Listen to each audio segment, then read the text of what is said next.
కిరణ్ అబ్బవరం గారు మనము ఒక ఒప్పందం కుదుర్చుకున్నాం. ఏమని? ఆయన కానుండి ఓన్లీ మంచి కథలు, మంచి అటెంప్ట్లు ఇస్తారని, మనమేమో ట్రోలింగ్, హేట్, అన్నెసెసరీ క్రిటిసిజం ఆపేస్తామని. డీల్ అన్నప్పుడు డీలే ఉండాలి. కానీ కాయిపోంగానే ప్లేట్ మార్చేసి మళ్ళా బ్యాక్ టు వింటేజ్ అబ్బు అంటే కష్టం. మరి అందరూ స్టార్ట్ చేయాల్సి వస్తుంది ఇక. ఎందుకంటే ఆయన చాలా జెన్యూన్ గా ఆడియన్స్ ని రిక్వెస్ట్ చేసుకున్నారు. అదే అప్పుడు ఆనెస్ట్ అటెంప్ట్ అది ఇది అని. అండ్ ఆడియన్స్ కూడా అదే విధంగా రెస్పాండ్ అయ్యారు. Of course call of loss ఉండే. కిరణ్ గారి యాక్టింగ్ స్కిల్స్ పైన కూడా క్వశ్చన్స్ ఉండే. బట్ స్టిల్ ఒక novel concept, good climax, so accept చేసినాం. అండ్ కూడా డీసెంట్ సక్సెస్ అయింది. బట్ మళ్ళీ సడన్ గా దిల్ రూబా అయింది. టెంప్లెట్ మారిపోయింది అప్పుడే ఒక్క సినిమాకి. ఇట్లనే మళ్ళీ ఇంకో 2-3 దిల్ రూబాలు వదిలి మళ్ళీ ఇంకో కాతో వస్తా అంటే కుదరదు. ఆడియన్స్ ఒప్పుకోరు. సో మళ్ళీ చెప్తున్నా, చాలా జాగ్రత్తగా ఉండాలి. I mean my god, Dil Ruba is the stupidest film I've seen in a while. Rules Ranjan Meter లాగా వర్స్ట్ మూవీ అంటలేను, but a great stupid film అంటున్నా దిల్ రూబాని. అసలు ఆ కథ ఏందో, ఆ హీరో క్యారెక్టరైజేషన్ ఏందో, పూరి జగన్నాథ్ హీరో క్యారెక్టర్లందరినీ మిక్సీలేసి అర్జున్ రెడ్డి తడకా తగిలిచ్చి కిరణ్ అబ్బవరం గ్లాస్ లో పోసుకొని తాగినట్టు ఏందది?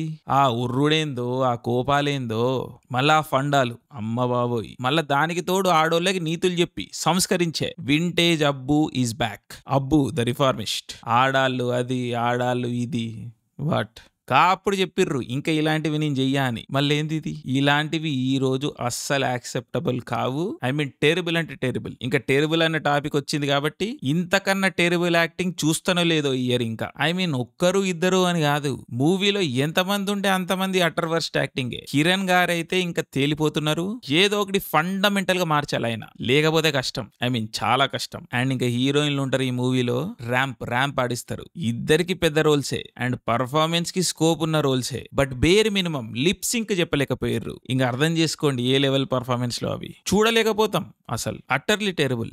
ఇంకా దీనికి తోడు ఆడోడు ఉంటాడు విలన్, జోకర్ అని. మన లైఫ్ లో జోకర్లు చేసి ఆడుకుంటాడు ఆడు. నెత్తి వగలు కొట్టుకోవాలనిపిస్తుంది ఆడు రాగానే. ఆడి టోటల్ ట్రాకే టార్చర్ అసలు. I mean what the hell man, utter trash. ఇంకా మూవీ మొత్తం మీద ఫిలాసఫీ అంటా ఉంటాడు హీరో. ఆ ఏం ఫిలాసఫీలు కాదు, మనల్ని 6 నెలలకోసారి టార్చర్ పెట్టుడే ఆయన రియల్ ఫిలాసఫీ. మధ్యలో అప్పుడు ఒక్కటి మిస్ అయింది. మళ్ళీ దిల్ రూబాతోని back in action. Welcome to the world of torture. ఈ హోలీకి ఒకవేళ మీరు డిప్రెస్డ్ ఉంటే వెళ్ళి దిల్ రూబా చూడండి. ఈ టార్చర్ ముందు డిప్రెషన్ బెటర్ అనిపిస్తుంది. సో అది బోనస్ అన్నట్టు. సో ప్రెగ్నెంట్ ఆడవాళ్ళని పెట్టుకొని సింపతి కార్డు, లేడీస్ ని సంస్కరించి నీతులు చెప్పే వింటేజ్ అబ్బు, సంబంధం లేని పంచ డైలాగులు, తలాతోకా లేని ఫిలాసఫీ, రక్తాన్ని మరిగిచ్చే acting, and of course 2 decent పాటలు. టోటల్ గా ఇది దిల్ రూబా. వద్దురా అబ్బా. Bye by.